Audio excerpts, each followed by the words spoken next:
Today's show, I am joined by Lindsa Crosby from Locked On MLB Prospects, and of course, we're going to dive into all the meaningful Nationals prospects, including James Wood just getting the promotion, but we're also going to touch on, will the Nationals really select Paul Skenes at number 2 overall? We'll get Lindsay's thoughts right after this. You are Locked On Nationals, your daily Washington Nationals podcast, part of the Locked On Podcast Network, your team every day.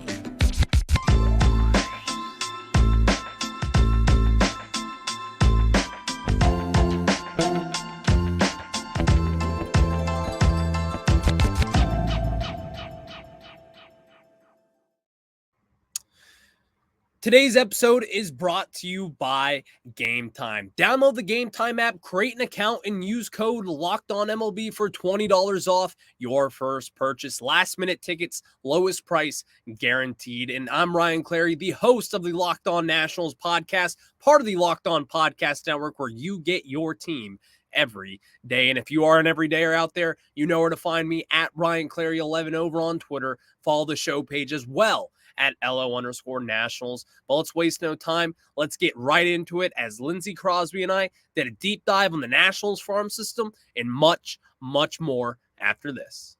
And now I am joined by Lindsa Crosby from Locked On MLB Prospects. You can find him over on Twitter at Crosby Baseball. Lindsay, how are you, my friend? Listen, this is the great time of the year. All the minor leagues are in full swing. You got rookie ball starting soon, and college is in the postseason and regionals. Great time of the year. Awesome time of the year. And obviously, Lindsay, we know why we brought you on here today, and we got to talk about our superstars down in the minor leagues. And we're going to start off with the number 7 prospect in all of baseball, with that being center fielder James Wood, getting the promotion to Double-A Harrisburg. And honestly, a kind of a surprising time at this point in his career. Not a lot of people, at least in DC, were expecting this promotion this early. They were kind of thinking up in July, but he did get the call up to Double-A. What are your external thoughts about that? So I think it's something where he's making the most of his time in high A. Like if you look at the batting average over 40 something games, I mean 293, 392, 580, 22 extra base hits, and like 5 of those have been triples. So the power is showing up, the speed is showing up. The strikeouts are high, 49 strikeouts in 42 games, but stolen bases are there. He's stolen 8 of 9. And it's something where you're working on the bat path, a little bit of work there. You're working on, obviously, the pitch recognition, dealing with, staying back on secondary stuff. But you want to get him to Double-A because that's where you're going to see, on average, the best pitching. And the whole thing, well, a guy that's 6'7", 240, you got those long levers. So there's going to be holes in the swing. Every guy that's that big, whether it's O'Neal Cruz and Aaron Judge, all of those guys, we've seen that. And the pitchers in high A weren't quite good enough to fully take advantage of it. We did see him struggle a little bit, like the end zone contact rate dropped. He just had swing and miss in the zone because he had those holes, but he also wasn't seeing a lot of strikes. And so he wasn't really able to get better at making contact on a good pitch in the zone. So I think you needed to see him move to Double-A. And I actually like the timing because if he does well in Double-A, I could see a brief cup of coffee at the end of the year so that he's ready for a 2024 Rookie of the Year campaign. I'm not saying that's going to happen yet, but I think that's a realistic ETA if this promotion in Double-A goes well.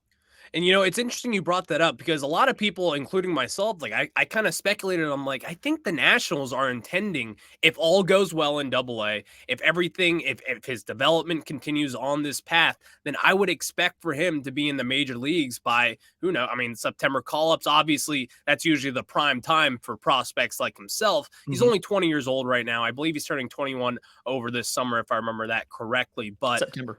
Yep, September. So I think at this point, with what he has done, it would be a perfect time. But obviously, James Wood isn't even the only guy that we need to highlight for this prospect group. And that comes with someone like Elijah Green, top 5 pick in last year's draft, one of the higher ceiling prospects in my mind in the system. What do you make so far of his slow start down in Fredericksburg? So when you got to look at what he's done, there's some explanations and some things to like, some things not to like. In the 40 games, he's batting 255, 370, 366. The power hasn't really came in like you expected. He's got two home runs and 11 extra base hits. And then the strikeouts, you're looking at 26 walks to 72 strikeouts in 40 games. So good and bad. Strikeout rate obviously is an immediate concern. And that's something where I think this comes along with, it is his first exposure, short of 12 games in rookie ball, to professional baseball. And I'm not as concerned about it right now because he has time to make it better. And the payoff is definitely there. The power is when your power tool is only as good as your hit tool. When he's able to make contact, he's got 70 grade power, and the speed is there. We have seen that in the games. He's on pace for like 75 stolen bases. He's 18-20 right now. That's pretty good. Yeah, it's not bad. He's a really rare combination of speed and power. And so I like the fact the walk rate is higher than we expected. Obviously don't love the fact the strikeout rate is higher than we expected. I thought it was high in rookie ball and was 40%. It's a little bit higher than that now. But I think a lot of it, unlike Wood, I think a lot of this is mental. He gets out of his approach and he's almost a little bit too cautious when he has two strikes on him. And so he gets called out a lot by third strikes, like a called third strike, a strikeout looking, which is obviously frustrating for everybody involved, but it's something where it's not a mechanical issue. It's a pitch recognition issue. It's an approach issue. It's an aggressiveness issue that can be fixed with some more time in professional baseball. So I feel good about Elijah Green's trajectory not being that different despite the slow start. Exactly. And, Elijah Green, so far in the month of May, has been a little better in that department. Yeah. He's been drawing more walks. He's been kind of cutting down on the strikeouts a little bit. And really, as of the last week, he's really starting to see something click there. As I know he had multiple extra base hits here in this past week. But Brady House is down there in Fredericksburg with him as well. And Brady House is one of my favorite sleeper prospects, you could say, just because he's not really a sleeper, but a lot of people in this area in particular are excited about James Wood, Robert Hassel, Elijah Green. And I'm like, well, don't forget about Brady House, who is also a very high prospect. The Nationals are very high on him, and he's really starting to show what he can do down in Fredericksburg. What are your general thoughts on him? General thought number one, never heard a top 5 prospect in the system called a sleeper. I've got some actual sleepers for you later. Yeah, but no. Like, so 31 games in low A. Going back to Fredericksburg, I kind of threw out a lot of last year's stats because of the back injury. He wasn't able to hit for power. Didn't really look like the Brady House that we scouted going into the 2021 draft. And he looks more like that guy this year. 310, 388, 517, 5 home runs, 13 extra base hits. So you like how often he's hitting for extra base hits. And then 15 walks to 29 strikeouts. Striking out less than once a game, kind of one of those milestones I look for a lot of those younger players. I do think him moving to full-time third base was probably the best thing for his development because we had a question the entire time. Was he good enough to stick at third or stick it short anyway? Go ahead and move him there now. Let him focus on getting his raw power into games and staying healthy. Obviously the back injury last year and then some other complications and things. But I am heartened by what he's been able to do. I wouldn't be surprised if you see him once somebody pops in rookie ball and they need a spot in low A. I wouldn't be surprised if Brady House was the promotion to high A to clear a spot in Fredericksburg. That's a great point because at this point, I mean, obviously he was there at the beginning of last year in Fredericksburg as well. And he started off really hot last year and then kind of fell off. But as we know, it was because of that back injury that was sustained a few weeks before he was shut down. I believe he tweaked it and then eventually it just ran loose on him. And obviously those things happen, especially for a young prospect. But real quick on Robert Hassel. Robert Hassel is in Double-A as well with James Wood. He's kind of struggled since having some offseason surgery on that hand injury so far. But what do you make of him? Because in my mind, I look at Robert Hassel as the safest prospect in this national system.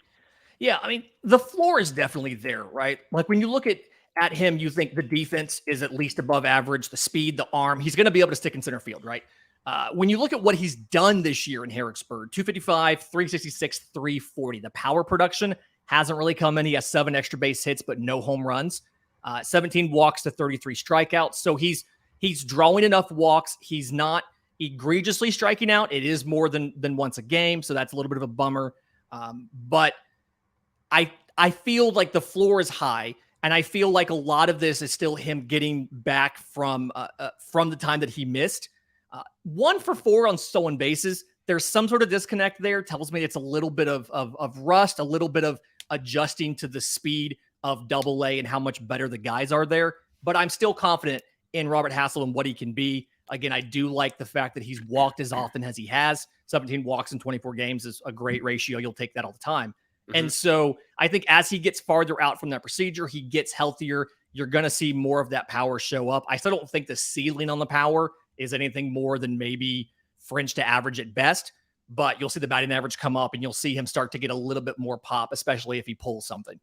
Absolutely. And you know, Robert Hassel, I say sleeper just because it's like you have 2 big name guys with James Wood and Elijah Green. So I always like talking about Robert Hassel and actually as well. In their case, legitimately huge people. I mean, one of them is 6'7", legitimately huge. God. So absolutely. And the Nationals play the Philadelphia Phillies tonight at 7:05 Eastern time. The Nationals, they're looking to take over that 4th place in the NL East, maybe. You can catch the Nats hometown broadcast with SiriusXM on the SXM app. Just search Nationals. All right, Lindsay, we're going to get into the MLB draft here. But before we do that, I got to tell you guys about our friends over at Game Time. And have you guys ever been to a game last second like I do at Nationals Park and you don't have tickets?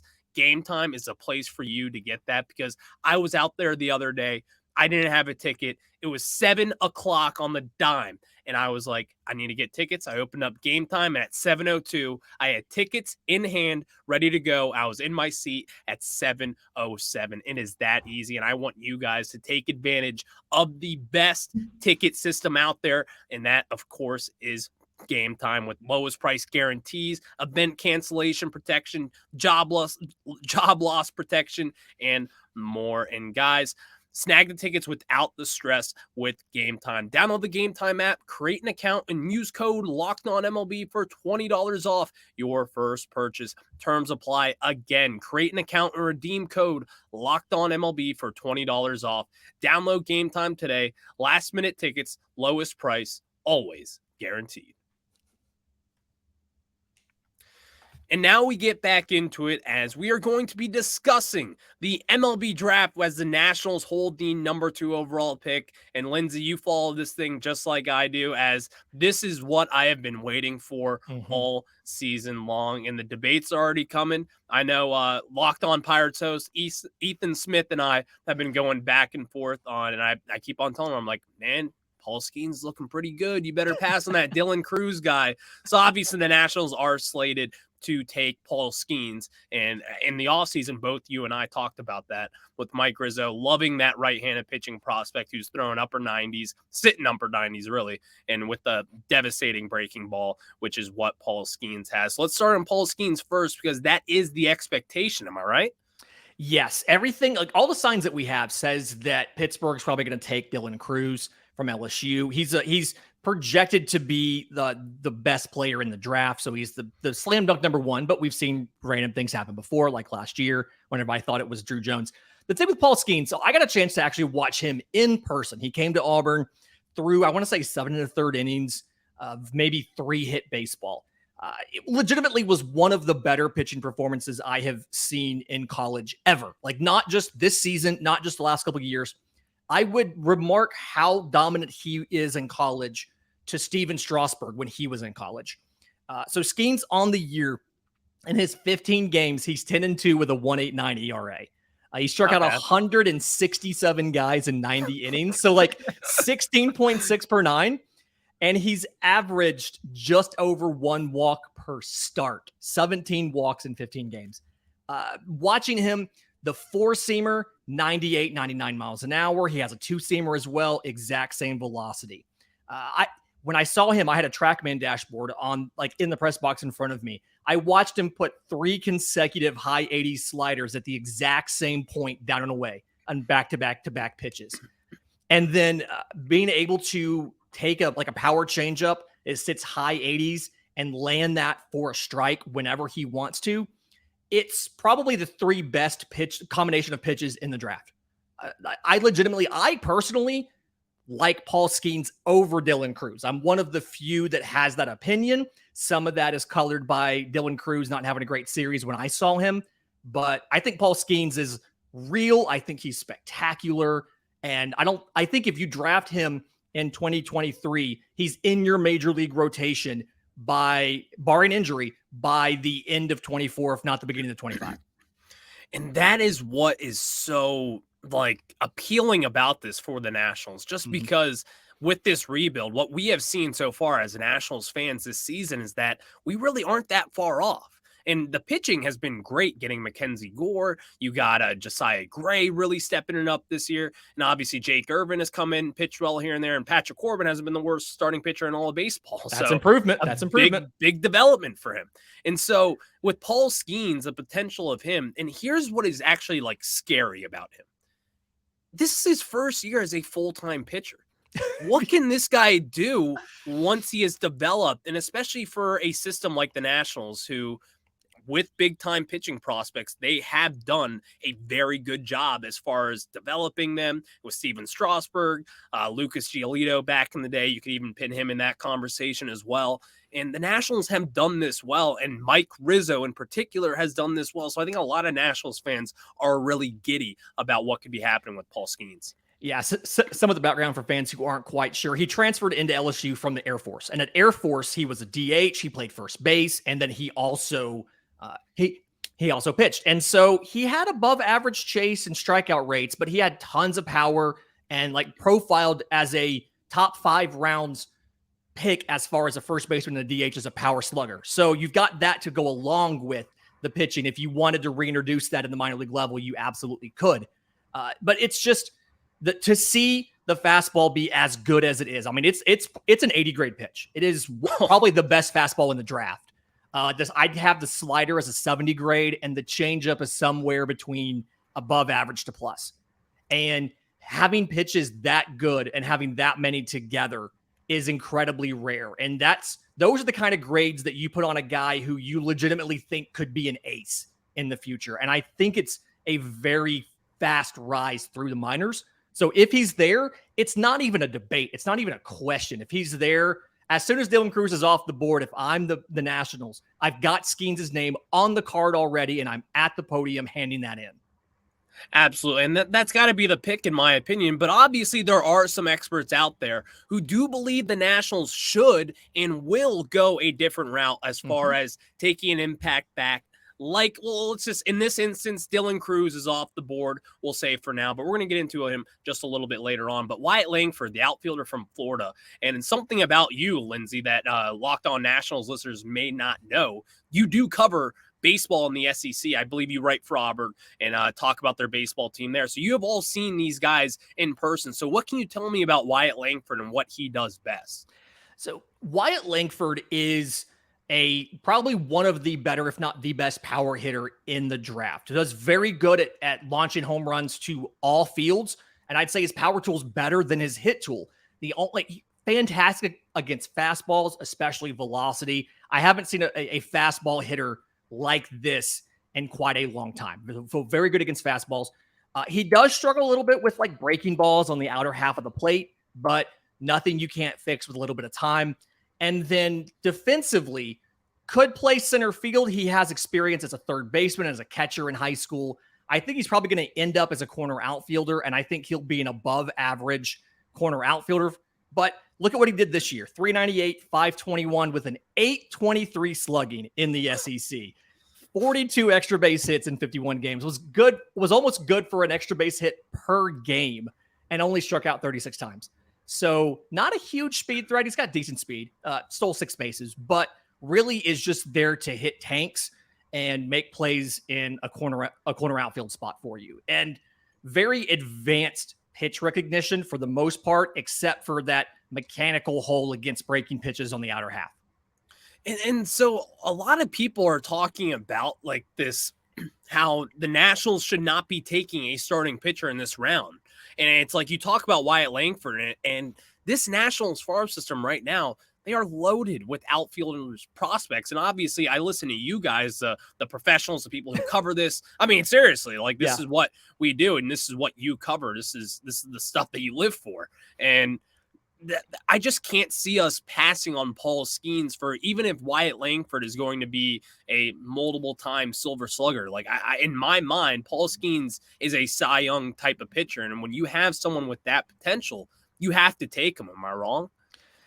That's where I am with it too. And it's something where in the first round, I don't really look at position, right? Like I'm not as concerned with positional need. Where is our system deficient? It's all about who is the best possible player that is a good fit for that team and what they're good at developing. And right now, and you did a great job of kind of explaining this, like the Nationals have developed pitching very well, have developed college pitching very well, gotten them to the bigs. And we can include Cade Cavalli in there because he got to the bigs and appeared like was beginning to be successful before he got hurt. And so this is a chance to take a guy who could be a number one in a rotation at a position where you have proven to be good at developing. Let's not overthink this. Take Paul Skenes, let's call it a day, and be excited that we have added that sort of talent, because your other option is a guy in Wyatt Langford that you have gotten outfielders to the bigs, but no, other than Bryce Harper, who I think is a unique talent, no real standout. Like it's, Bryce Harper, Juan Soto, fantastic talents, obviously, but you didn't really have to do anything special for those guys. And you have a lot of other options at that position. Let's go with what I think is the better talent in Paul Skenes. And I think that's the absolute point. You nailed it on the head right there, because I just think the talent itself with Paul Skenes, and really what I believe is that he has like a ceiling that isn't even touched yet, just because of the fact it's his first full year as a full-time starting pitcher. Like, absurd what he has done so far. But you guys can check out the Nationals playing the Philadelphia Phillies tonight. The Philadelphia Filthies is what I call them, tonight at 7:10 Eastern time. Catch every pitch of the Nats hometown broadcast with SiriusXM on the SXM app. Just search Nationals. And after this is my favorite time. Lindsay and I get to geek out a little bit here and talk about some sleeper prospects for the Nationals. We're going to get into that after this. And now we get back into it. And Lindsay, as I said, this is one of my favorite times, because boy, oh boy, do you go deep in on some of these prospects. You watch them, you study them. Just give me them all. Tell me who's some sleeper prospects of the Nationals farm system so far. So a guy, he was drafted very high, so he should be prominent, but he's not been. 2021 second rounder, Daylen Lile. He missed all of 2022 because of Tommy John. He got hurt while he was warming up, right?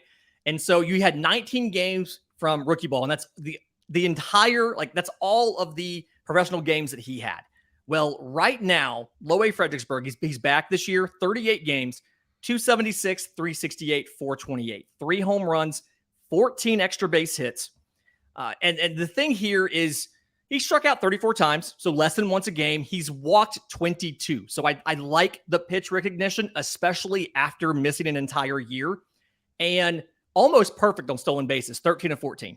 And I do think there's a little bit of a limit as far as what his power ceiling is going to be. I do think it's better than, I think Baseball America and MLB Pipeline both have him as like below average power. I think it's going to be at least average. I like what I've seen from him.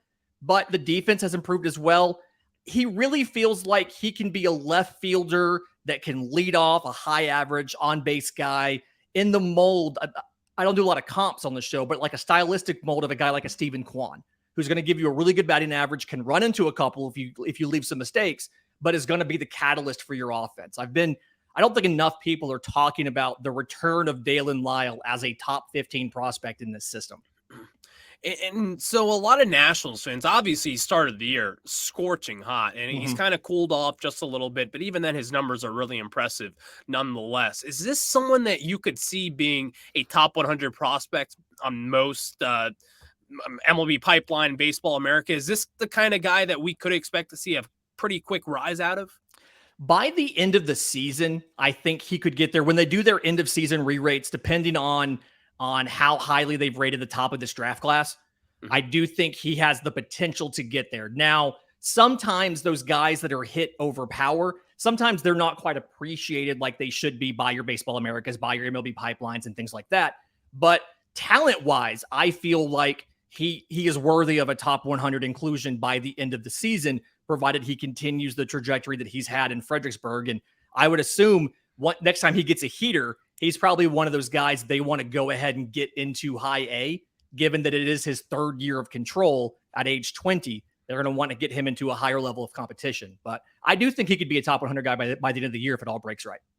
And, there's another second-round pick who just got promoted yesterday up to high A Wilmington, and that is second-round pick out of the 2022 MLB Draft from Oklahoma, Jake Bennett, who, in my mind, I talked about him a few days ago on the show. I love what this guy can do. I've seen videos of him. I know some people down with the Fredericksburg Nationals, they love what that kid can do. So can you tell me a little bit about the promise that he has been showing so far in 2023?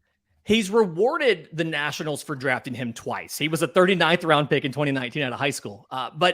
So coming out of Oklahoma, like the story on Jake Bennett was big boy, right? 6'6", 235, but didn't quite have the velocity that goes along with that. He's ticked up a little bit this year on velocity, but his 9 starts in low A right now.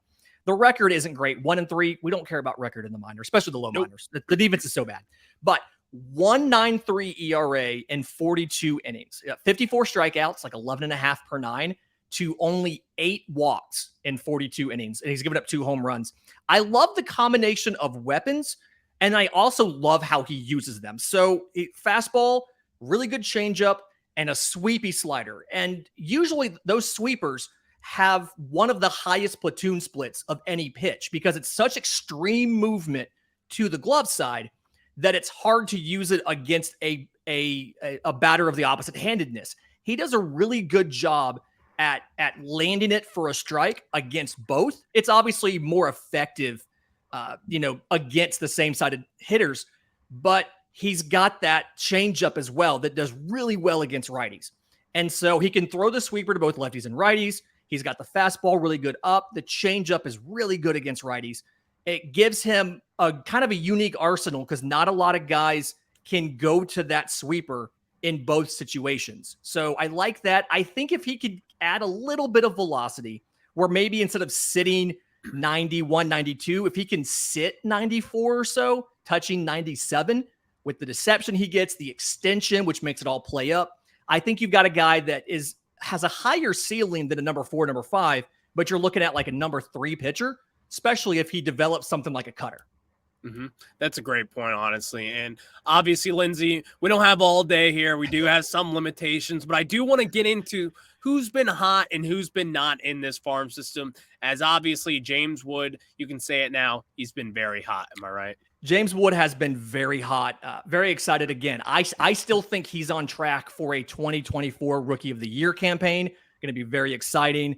Again, Daylen Lile has been very good. The questions about Elijah Green, some of the strikeouts. Again, I think that's mental. A guy that I've been happy with some of the stuff that we've seen is Cole Henry. He's back from thoracic outlet surgery. Yep. He started 3 times. It's like 11 innings, 7 hits, 1 run. He hasn't really had the full starter workloads, but I think that he's going to be able to start building up and getting deeper into games. And so I like the promise of Cole Henry, and I think he is still a legitimate big leaguer. Ceiling might be back in the rotation for now, but we'll see how he finishes coming back from that TOS. And there's really, with Cole Henry specifically, obviously the thoracic outlet syndrome surgery, and that scares Nationals fans because Steven Strasburg is going through that right now. Yeah. And at this point, it's, I'm not going to put any limitations on him or anything, but at this point, it's not looking good if he pitches again in his career. And obviously, we wish for the best with Steven Strasburg. But Cole Henry, when he's been healthy, he has been one of the Nationals' better one of the better prospects in the system, in my mind, as far as when it comes to pitchers. But again, he hasn't really been healthy. Am I right? Yeah, that's the big part, is just like he has to get healthy to get back to the form he had. And the good thing is he wasn't a guy who just relied on one thing. He had a 2-seamer, a 4-seamer, a curveball, a changeup. And so you're not trying to get to some sort of exceptional level of performance on a specific pitch. You just have to get the arsenal working again where you can sequence it correctly. And I think that he's still on track to be a big leaguer because it's you're not having to go as far on the recovery to be able to throw 100 miles an hour again or something like that. Of course. And that's Lindsay Crosby of Locked On MLB Prospects. I'm Ryan Clary of Locked On Nationals. And of course, the Nationals play the Phillies tonight at 7:10 Eastern Time. You can catch that game over on SiriusXM and the SXM app. Just search Nationals there. Lindsay, it's always fun getting to catch up with you, man. I hope you have a good one, all right? Thanks for having me.